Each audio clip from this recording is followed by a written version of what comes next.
Look, I know what you're thinking, and I'm aware that it's only 4 months left until 2025. Do I look like a total idiot by posting a best games of 2023 video?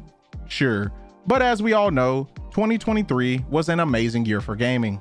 There were so many games released in 2023 that I developed a bit of a backlog because I don't have the luxury to do YouTube full time like your favorite content creator. So if you want my gaming chair to smell like shit, because all I do is sit around and pump out YouTube videos all day, hit the goddamn subscribe button. Out of the 21 games I was interested in, I ended up playing and completing 19 of them. So I would like to give a quick shout out to Hi-Fi Rush and Diablo 4. Hopefully when things simmer down, I can go back and play them. Out of the 19 games, 10 of them made it to this list. Though it was a tough decision, I believe that these games stood out among the rest. So here are my top 10 games of 2023. If you grew up watching and/or reading Harry Potter, this game is a must-play. This game takes place before the events of Harry Potter, where you take on the role as a student who has enrolled into Hogwarts Academy as a 5th year. You possess mysterious ancient magic and hold the key to a secret that could destabilize the wizarding world. You're tasked with uncovering the mystery behind the reemergence of this forgotten magic and those who want to try to harness it in order to cause chaos. While striving to fend off the dark wizards, you must balance the immense responsibility of saving the world with the demands of your studies at Hogwarts. The map of Hogwarts Legacy is expansive, presenting numerous challenges in the form of combat, quests, and exploration. Throughout your journey, you will travel to various locations, including Hogwarts Castle, Hogsmeade, and the Scottish Highlands. The combat is thoroughly enjoyable. I love learning various spells and brewing potions. This game had only one drawback, and that was its performance. Overall, I really enjoyed this game and would recommend it to everyone, whether you're a Harry Potter fan or not. It's definitely worth a try. Armored Core 6 surprised many when it was announced by From Software. Not being familiar with the franchise, I didn't know what to expect. I'm not exaggerating when I say that Armored Core 6 combat is out of this world. The movement, the variety of weapons, and the extensive customization options that let you modify your mech with different parts are all impressive. These options enhance your mech's overall strength and allows you to adapt it to specific combat situations. I spent countless hours creating different variations of my mech, enjoying every minute. The boss fights in this game are both fun and challenging, as expected from Software. Each boss is unique, sometimes requiring you to change your mech's build to combat them effectively. Overall, Armored Core 6 gameplay is a blast. My two main issues with Armored Core 6 are its story and multiplayer. While the story itself is decent, it could have been told better. From Software should have leaned more into cinematics, incorporating cutscenes with characters during mission briefings instead of relying on slideshows and dialogue over cheap-ass walkie-talkies. Going up against other players' mechs and multiplayer was fun, but was lacking one important feature, and that was matchmaking. If you wanted to battle other players, you had to either join their room or create one of your own. This was time consuming because players who controlled the lobby would kick you or be AFK. Thankfully, in December of 2023, changes were made to the multiplayer. I love that From Software and Bandai Namco listened to the players and improved the multiplayer experience by adding ranked matchmaking and other features. It's great to see developers respond to their fan base and deliver what they want. This responsiveness is likely one of the reasons why Armored Core 6 has sold 3 million copies as of July 2024, making it the highest selling entry in the series. Hopefully we'll see more titles in the Armored Core franchise in the future. Man, I can't wait. Developed by Team Ninja, Wu-Tang Enter the 36 Chambers. Wulong Fallen Dynasty is the result of Neo and Sekiro having made the beast with two backs. Set during the fall of the Han Dynasty, the story unfolds against the backdrop of the Yellow Turban Rebellion and a spreading demonic infestation. Your unnamed protagonist embarks on a desperate quest to end the chaos. Throughout your journey, you'll battle historical figures and creatures from Chinese mythology. By the end, you will become a legend. If you played Nioh, you will notice that Wulong Fallen Dynasty's story draws significant inspiration from it. However, the combat is where the fusion begins. Team Ninja adopted Sekiro's pairing mechanic and streamlines Nioh's complex combat system to make it more approachable. Personally, I enjoyed the combat, though many diehard Nioh fans felt that the simplified combat made the game easier. I disagree. While it's not as hard as Nioh, it still presented a challenge. If Nioh had me doing this. Look at that shit, cuz. Look at this, bro. He's literally spamming. That is crazy. And Wulong had me doing this. I hope you choke on a banana, you monkey bitch. You see the correlation? Both games are difficult in their own way, and Team Ninja creates games that consistently bust my balls. Hopefully next time we get a story that isn't heavily inspired by one of their other titles. That said, Wulong Fallen Dynasty is a good game with enjoyable combat and a solid addition to the Souls-like genre. I've played many Street Fighter games over the years, and Street Fighter 6 stands out as the best one yet. The bar has been set by Street Fighter 6, and other game developers need to take notes.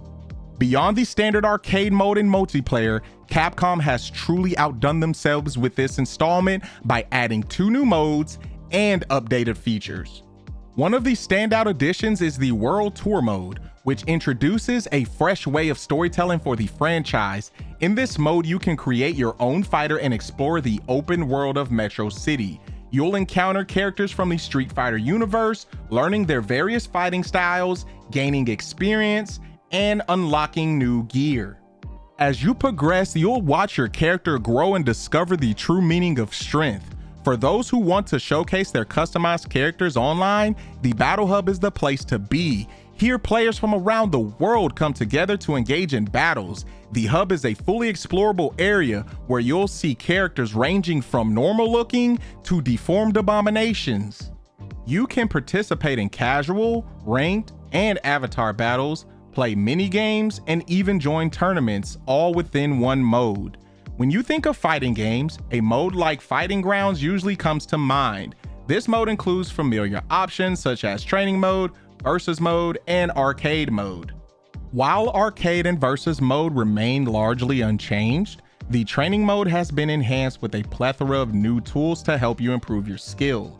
Additionally, there's extreme battles, which allow you to add special modifiers to matches, offering a unique and challenging twist to your gameplay. Street Fighter 6 introduces some new combat mechanics along with familiar ones from previous titles. The new system, called Drive, gives each player a drive meter with 6 charges at the start of the round. These charges can be used for various mechanics such as overdrive, drive parry, drive impact, drive reversal, and drive rush. Each mechanic offers distinct advantages and must be used strategically, as depleting your drive meter will put you in burnout mode, leaving you at a significant disadvantage. While some of these mechanics have faced scrutiny for being overpowered, Capcom has made considerable efforts to balance the game. If you're looking to get into a fighting game, Street Fighter 6 is an excellent choice. It did win Best Fighting Game at the Game Awards for a reason.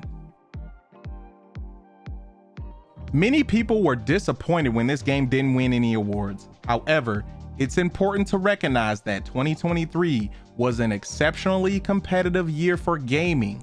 Compared to the other titles, Spider-Man 2 didn't introduce anything groundbreaking to make it stand out. That said, it was still an awesome game. Spider-Man 2's story is told between 2 Spider-Men.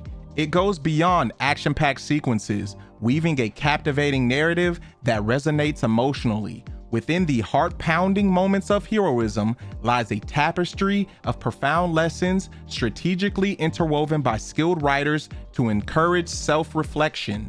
One theme explored throughout the storyline is the detrimental impact of holding on to harmful remnants of your past.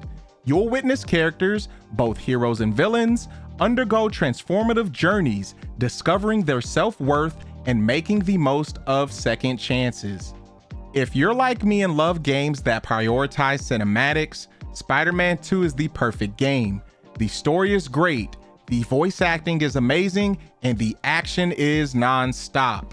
While the combat largely remains the same, it's still fun and exciting, with a few new mechanics adding a bit more depth. Spider-Man 2 delivers a series of boss fights that are significantly enhanced compared to those in the first game. Each encounter is thrilling and enjoyable, ensuring you won't be disappointed. The Big Apple has doubled in size, introducing new districts and offering even more to explore, along with a variety of side objectives. Additionally, Spider-Man 2 includes several new features that enrich the gameplay experience. Although Spider-Man 2 didn't bring anything groundbreaking to the table, I still love kicking villain ass in flashy style, and swinging through New York always makes me feel like the iconic web slinger himself. Lies of P was one of those games that I had a feeling was going to be good, but I didn't know it was going to be that damn good. Just like most Souls-like games, it is heavily inspired by From Software.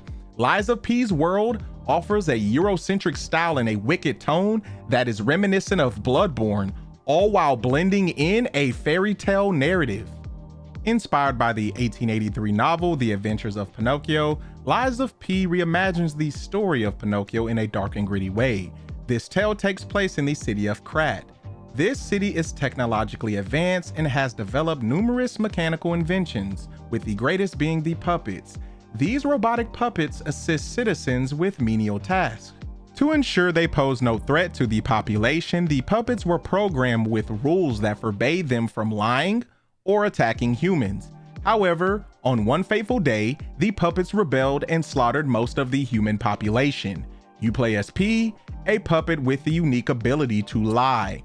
P's objective is to fight through the army of murderous puppets and uncover the truth behind their rebellion. This game features a remarkable variety of enemies and includes some truly exhilarating boss fights that offers a significant challenge. Lies of P incorporates various mechanics within its combat, some of which are unique, though many are familiar to fans of the Souls-like genre. The combat in Lies of P is a mix between Sekiro and Bloodborne, leaning more towards the Sekiro side. Similar to Sekiro, you have a special prosthetic in your left hand called the Legion Arm that can be equipped with various tools that offer unique combat abilities. The game includes a healing mechanic similar to Bloodborne's rally system, allowing health recovery through counterattacks. With the assembly mechanic, players can mix and match various blades and handles, each offering different damage types and move sets. Then there's the parrying mechanic, and let me tell you that it is by far the shittiest parrying system I have ever experienced in a video game. Due to it having such a tight window, I was consistently taking damage. I was raging so much. This has to be the worst fucking... This is the worst fucking... Oh my God, this is the worst parrying system I've ever seen. That this game nearly gave me a fucking stroke. It got so bad that I had to kidnap my mother-in-law's dog and force him to be my emotional support animal. I know this is NeoWiz's first game within the Souls-like genre, so I'm inclined to cut them some slack. That said, I believe Lies of P is a fantastic addition to the genre. It distinguishes itself with its unique crafting system and superior storytelling. However, be warned, this game is not for the faint of heart. If you decide to try it, expect to wake up the entire neighborhood as you yell in frustration, because this game's difficulty will negatively affect your mental health. What the fuck was that? Man, y'all are killing me with this shit, I swear to God. I usually avoid games within the horror genre, but when I seen Alan Wake 2 win multiple times at the Game Awards, I was curious. When I played this game, I thoroughly enjoyed every aspect of it.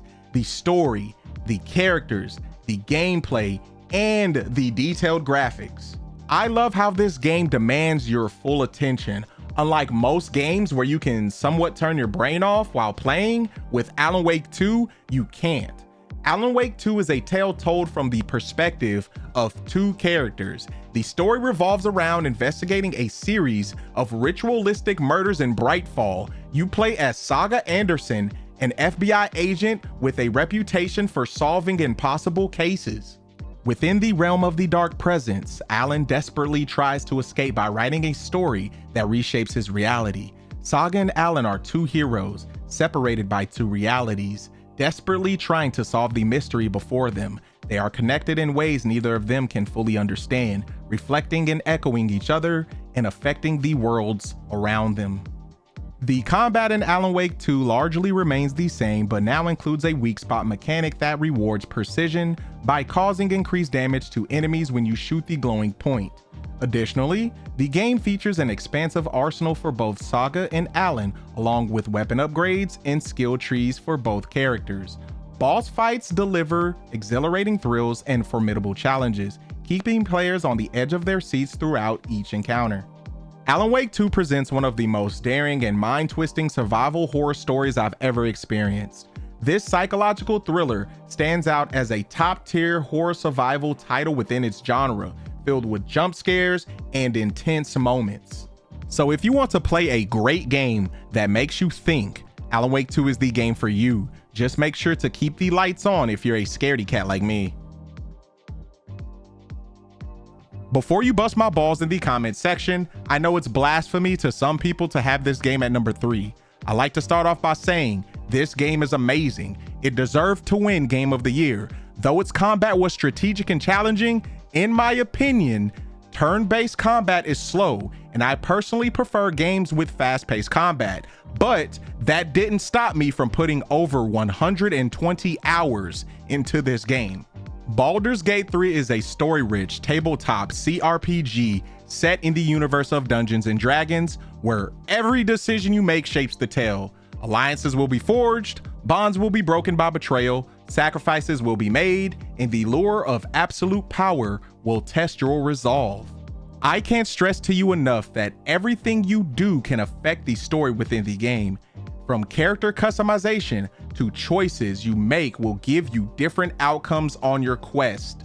I haven't seen an RPG be this detailed when it comes to decision making since The Witcher 3. I'm not going to lie to you, my decision making was so ass that I had to start over. A lot of people died during my first playthrough. During my second playthrough, I realized that this game gives you so much freedom. I've played a lot of games, and I will tell you, Baldur's Gate 3 offers a level of freedom that I've never experienced in any other video game. You can knock down walls with blunt weapons or explosives. If something looks flammable, you can ignite it with a fire spell. In this game, if you can imagine doing something, there's a good chance it's possible. All you have to do is give it a try. The level of dedication put into Baldur's Gate 3 is astounding. The world is beautifully detailed thanks to the remarkable graphics. It boasts a well-written story with complex characters, great voice acting, numerous meaningful choices, a highly polished cinematic presentation, and a world that rewards exploration and creativity. If you play Baldur's Gate 3, you will see why this game shook up the industry. This game surprised the hell out of me.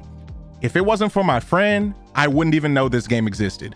When I heard that Remnant 2 was a shooter Souls-like fusion, I had the biggest erection. If you didn't know, my two favorite genres are Souls-likes and shooters. Remnant 2 didn't disappoint when it came to gameplay. The combat is amazing, it's fun and challenging, the boss fights are memorable, there's a variety of gear for build crafting, the world design is phenomenal, you travel to different realms that are unique from one another with their own distinctive enemy types, there are countless secrets to uncover within each realm, and I explored every corner of them. What makes this game better is that it has procedurally generated levels that give it insane replayability. This feature allows the game to randomize map layouts, storylines, and even side quest events. This unpredictability fascinated me because I have never played a game that had this type of feature before. The only gripe I have with this game is that the story was poorly told. You would think that a story set in a post-apocalyptic Earth where you must save the multiverse by traveling through an interdimensional crystal to different worlds to stop a race of trees called the Root would make for a compelling narrative. However, the gameplay is so great that you really don't give two shits about the story. If you haven't played this game, you are missing out. I highly recommend that you play this game. You will not be disappointed. Before we get to the number one game on this list, I would like to give an honorable mention to Jedi Survivor and Dead Island 2. If this list had an 11th spot, Dead Island 2 would have been on it. Though this game was announced back in 2014 and doesn't introduce anything groundbreaking, it offers an incredible zombie experience through and through. LA is depicted beautifully thanks to the stunning graphics. The story seamlessly fuses horror and humor, and the overall narrative wasn't bad. I enjoyed the detailed dismemberment effects when my makeshift weapons hit certain parts of the zombie's body. Hopefully, there won't be any issues with the developers if there's a third installment. Jedi Survivor would have been in the top 5 on this list if it wasn't for its performance being utter dog shit. I bought this game for PC originally, and the game wouldn't even start. By the way, my CPU is an Intel 11900K and my GPU is a 3090. There is no excuse for this game not to run. What made things worse is that EA took months to come out with an update trying to address the many issues. Even when they released an update, it still didn't work. So in order to play it, I had to buy it again on Xbox. However, when I actually got to play this game, it was phenomenal. Compared to Fallen Order, Jedi Survivor is an improvement across the board. The story builds upon Fallen Order, there are new places to explore, characters are well written, and the combat is more varied thanks to the new lightsaber stances. If EA wasn't such a shitty company, this game would have been in the running for Game of the Year. Furthermore, if you enjoyed Fallen Order, Jedi Survivor is a no-brainer. To many people, Zelda Tears of the Kingdom being number 1 on this list isn't a surprise. For me, this game checked all the boxes. Zelda Tears of the Kingdom takes place years after Breath of the Wild. Link and Zelda set out to explore the cavern beneath Hyrule Castle, where a poisonous substance called gloom has been seeping out and causing people to fall ill. Once they discover the root of the problem, an unforgettable journey to save Hyrule begins once more. The story was spectacular with beautiful graphics to match. Even though the map of Hyrule remains the same, it has been expanded with the addition of floating islands in the sky that you can explore. Also, beneath Hyrule lies an enormous underground area that is the same size as Hyrule called the Depths.